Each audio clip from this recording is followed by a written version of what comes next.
Hi, I'm Tony Tattoo, and this is Wide Open YYC, and we're back here at the wonderful Kildare's Pub in Silverado, southwest of Calgary. Today I'd like to talk about our basic freedoms, which is indeed the freedom of speech. But with that freedom comes a responsibility that goes along with it. In my day and age, we used our freedom of speech with the possibility to get your ass kicked. We have the obligatory physical debate held out by the bike racks after school, but we embraced that freedom and potential consequences that went along with it, good or bad. But we worked it out and we learned something called negotiating skills. Now, it seems that you cannot exercise your freedom of speech on social media, where if you say something, a lot of people like to hide out, and if you say something that's off base, basically you get skewered. But it's okay to be, and people get offended. Now it's okay to be offended, because if you get offended, nothing happens. It doesn't matter if somebody says something to you and go, "Oh, I'm offended." It's like, well, there's not an offended fairy that comes down and sprinkles you offensive fairy dust and your eyes get gouged out. It doesn't matter. Be offended. It's part of the whole game. But you know what offends me? Cry-ins. Where people get together on university campuses and get together and cry. Are you kidding me? My eyeballs rolled so far back into my head I could see my own brain when I heard about this. I'm amazed at how pussified this generation has become. How about bubble wrap clothing? Let's do that next. Let's just send somebody out, and basically in my day and age, we went out and we played on the playground equipment that could kill you. They were like playground death machines, and trust me, no kid ever went out on playground death machines and actually played on them the way you're supposed to play on them. No, we push those things to the limits. Talking to your cousin, who wasn't a normal person, but hey, jump off the roof of the house using garbage bags as a parachute. Basic natural selection, But we also took BB guns. We shot each other with BB guns, and guess what? Nobody lost an eye. So we got to remember that 18-year-olds in the 1920s and 30s, you know what they did? They actually went off to war, and you know what they fought for? They fought for our freedom of speech. And that's basically the bottom line of it all.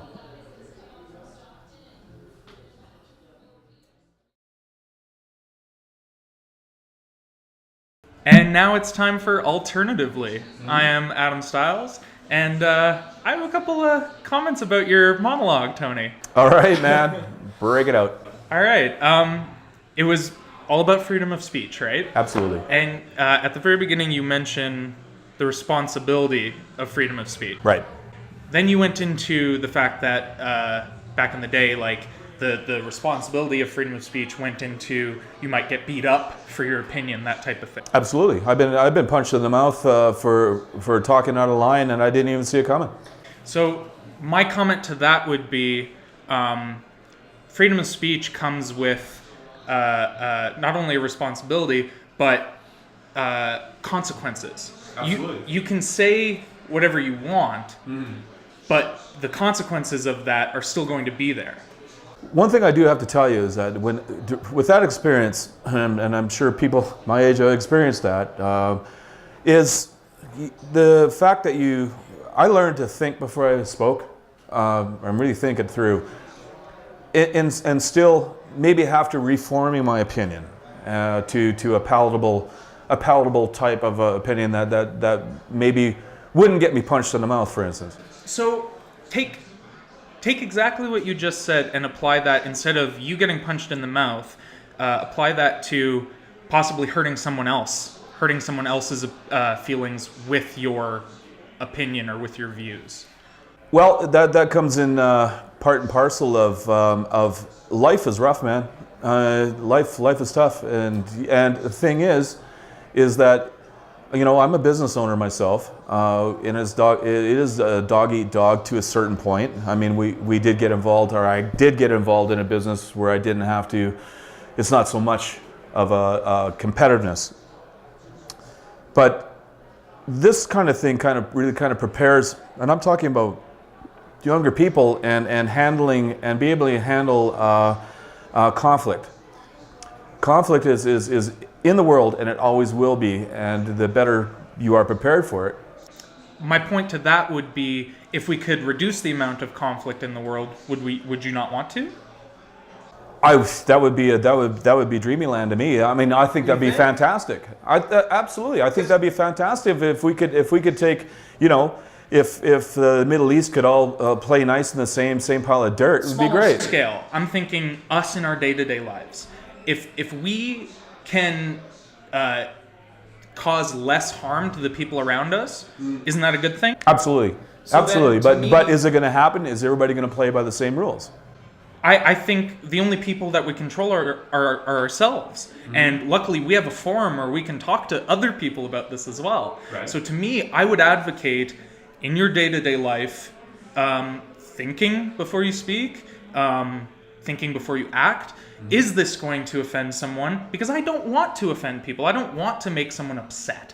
I don't want to hurt someone inadvertently, right? So if we all then tried to do that, it wouldn't be a dreamland we'd be living in. It's definitely possible. So it'd be a reality. Yeah. Again, like I said, I would think that would be a great idea. But okay, here's the thing: is that there are people who have opinions that are offensive, and they choose to be offensive, and they will be the ones to provoke, you know, to offend somebody. And I guess that is their goal. And I guess at that point I would appeal to their humanity.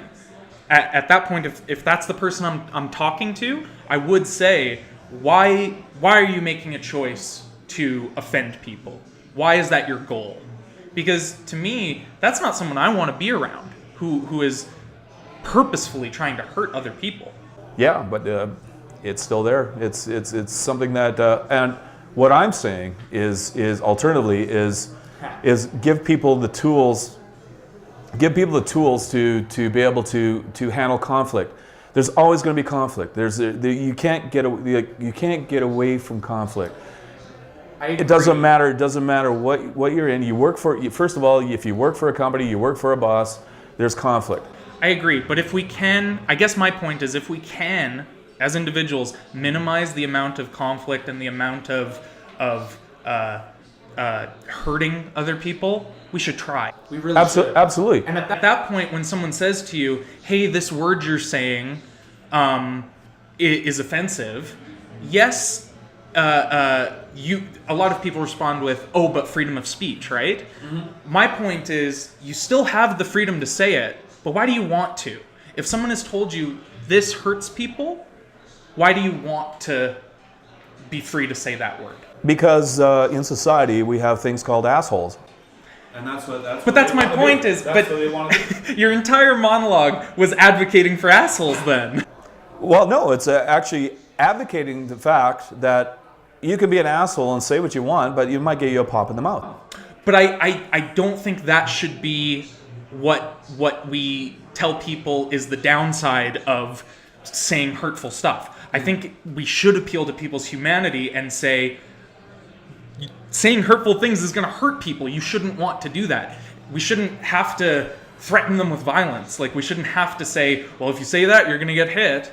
Well, there's other consequences other than actually striking somebody. I mean, there's you know, you could lose your job. You'd absolutely lose your job in the future. Absolutely, you know, it's like, so why were you let go from the last job? Well, I said something I shouldn't have said, and it's like, okay, well, you know, but I think. I guess what it boils down to for me is empathy, rather than being worried about the effect that these kind of words and mindsets have on yourself. Mm-hmm.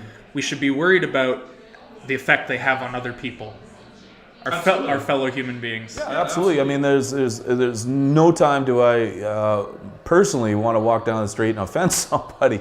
It's not in my nature. But there you go. At the same token, is that if somebody says something offensive to me, then guess what? Then you're in for a debate, one way or another.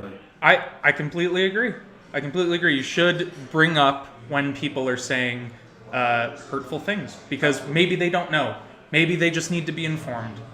I'm saying we shouldn't be resistant to that type of personal growth. Well, the ignorance waters run deep. Thank you so much. All right.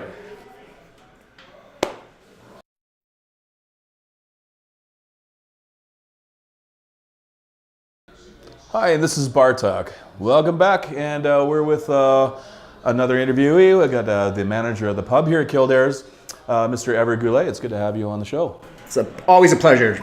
All right. Tony Tattoo. Absolutely. So, we've been discussing, actually, believe it or not, over the last couple of weeks about the state of the union with the industry. Can you care to elaborate on some challenges that you're having? Geez, where do you start with that one? Well, Right. it's sure changed. There was a time in the industry where, there's some shady stuff going on. Operators, the liquor board would come in, everybody would scramble. Everybody was drunk. Right. Go to the, some bars and they were smoking cigarettes behind the bar. Mm-hmm. Obviously, that doesn't occur anymore. Right. I remember many nights letting the last customers out and cleaning up the last table and having a hard time locking the door, and that was commonplace. Buying shots and drinking with your customers at the bar was expected. Yep. Right. Just kind of odd. Yeah. Now, obviously, it's dry. Now obviously the relationships we have with the liquor board are completely different. Mm-hmm. It's all about safety. Right. Obviously, sober servers, it's not an option. It's frowned upon. And people have a good time because I have sober people behind the bar. Right. And that way they get in the car or don't get in the car and drive home. And they get home safely or find a ride or a cab or what have you, which is all positive stuff. There's a best bar none out there with the in conjunction with the AGLC. Right. And basically they took 25 years of knowledge that I have and put it into a book for all the pubs to share, Yep. which I thought was brilliant. In fact, that would have been very helpful a couple of decades ago. Right. Absolutely. Because when you're starting a bar, you don't think about having flashlights and a clock and a bucket separate for broken glass, and that's all these helpful tips that you learn by process of elimination, and making a mistake Right. is now readily available for any operator. And now a liquor board comes in and I don't, oh my gosh, liquor board's here, what do I gotta hide? No, it's, liquor board's here, I'm ready. Like, Yeah, you perfect. want this, I got that. You want this, I got that. You want my buy-sell agreements for Labatt's? Right here. Right. This is the Flames tickets we gave away, not a problem. You want my Pro Serve, I got a list of all my servers and when it expires. So there's been huge changes in that regard. We help each other out now, as opposed to kind of pulling in the wrong direction. Right. Makes any sense? Excellent. Now, has the increase in minimum wage, has that affected your business? When we opened Kildare's, it'll be 6 years in February. Minimum wage was $9.20. Right. That was only how long ago? That was only... Yeah, 5 years ago. closing in on 6, but Wow. yeah. So now it's $15. So you're talking $5.80 an hour per server. And in this industry, 80-90% of your servers are minimum wage. Right. So I don't know. I would like, what's that? Substantial raise. Yeah. Absolutely. I would like a 30-40% raise myself. That would be great. So Okay, but do you think that that now obviously businesses have to react to that, right? It goes right to the customer. Right. You have to pass that on. Right. Profit margins are already shrinking. Carbon tax, everything costs more. The price of... Does that make your tip pool look different? Of course. Than it did? Well, you see, back in the day, and even now, this business still runs on cash. Yeah. The negative side is it's all plastic. It's all debits, credits, Visas, MasterCard, Amex. So cash is not as readily available. Right. Which is probably a good thing for the government, I would think, because all that cash now has to be, you got to pay tax on that, right? Yeah. Well, You didn't before. Right. I mean, servers now, they never before had to claim paying taxes on their Well, and when tips. we did, it was 10% of our wage, Right. as opposed to the actual tips we got, right? Yeah. I mean, when you were making $9.20 an hour, well, you count on that tips to live. Obviously, you can't survive on a $9.20 job just for hours, because you don't get that kind of hours in this industry, right? Like, you're lucky to get 40. So how does that affect your talent pool of hiring new hires? Well, there was a time I found great success with my first hire, and a lot of these girls didn't have a ton of experience. Yeah. So I could take the time to have 4 or 5 training shifts, and ease them into it. So you could literally have no experience, and as long as you could talk to people, make them comfortable, and you're nice and pleasant and enjoy talking to people, I could train you how to serve. I can't necessarily teach you how to be nice and make conversation and actually care. But if you have that, I can easily train you to do the rest of the job. But now that it's $15 an hour, I'm way more likely to hire a server with experience that's not 18, 19, 20 years old. Right. Because, right off the bat, I'm saving the company 4 training shifts. Right. Absolutely. So, you times that by however new employees you hire a year. Yeah. It starts to add up, right? Right. So my options are to hire a 30-year-old who knows what she's doing, who's done it before, who I don't have to hold their hand. Yeah. They know how to ring things in. Right. They know the etiquette, how to talk to the kitchen. Absolutely. Chef, may I? Yep. All the little intricacies that you learn along the way. Absolutely. These girls will already know. Yep. But it's kind of sad, because what I found when I trained girls without experience is they were actually really grateful that I took the time to give them that opportunity and career. So loyalty was there, because they were, well, thanks, right? And I just feel bad for the young people coming up, because it's literally robbing them of their opportunity to be in this industry. Exactly. Yeah.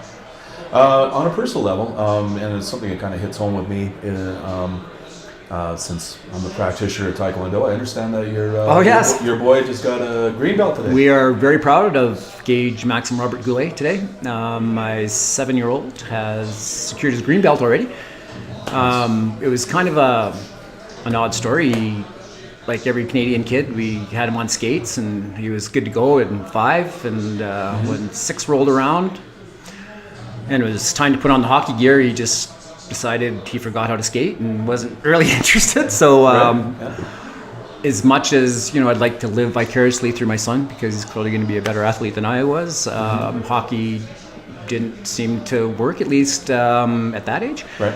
So he's skating better now, and now he's more confident he might want to do that. But we immediately put him into the Taekwondo, and he's flourishing. So with him taking and by the way, a green belt in Taekwondo is quite a achievement, and it means basically you've gotten over quite a deciding hump to where your chances of going all the way to your black belt increase a lot, because there's obviously an interest level.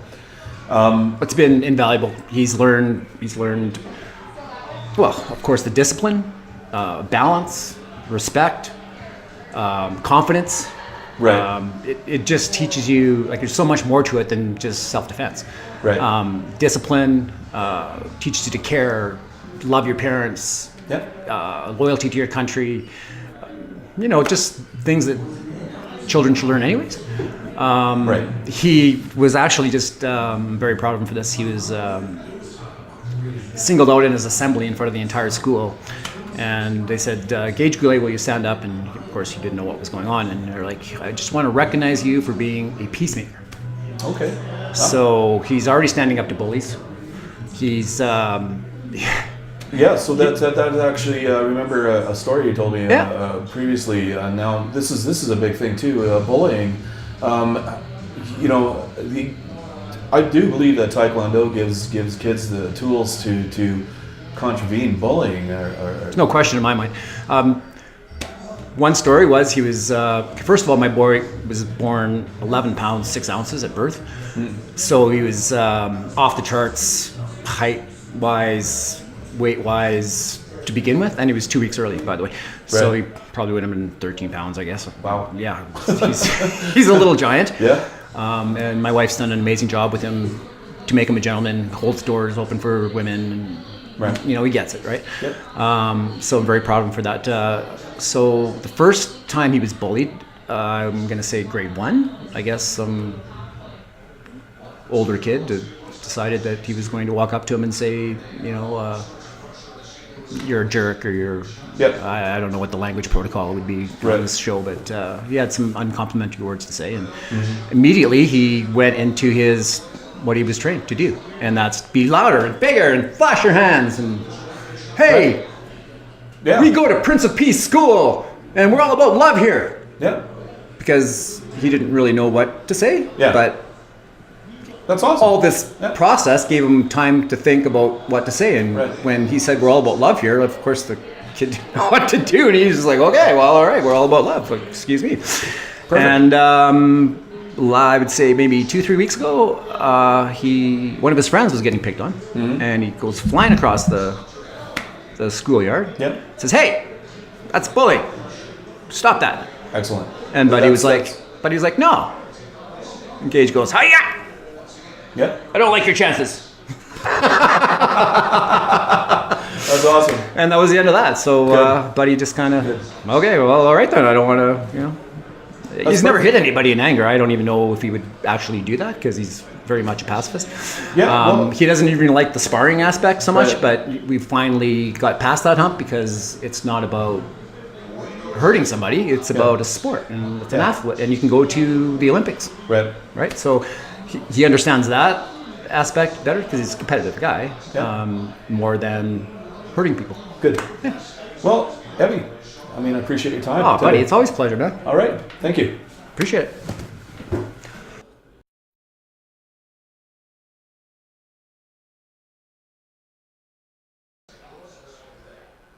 Hi, I'm Dan, and this is my rant for this week. People, you have got to stop risking your life and limb for $50 off on a television.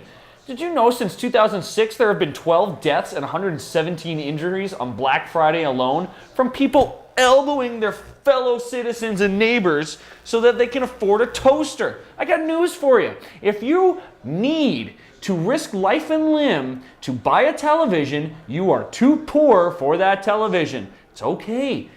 Have the 32-inch. That is your lot in life.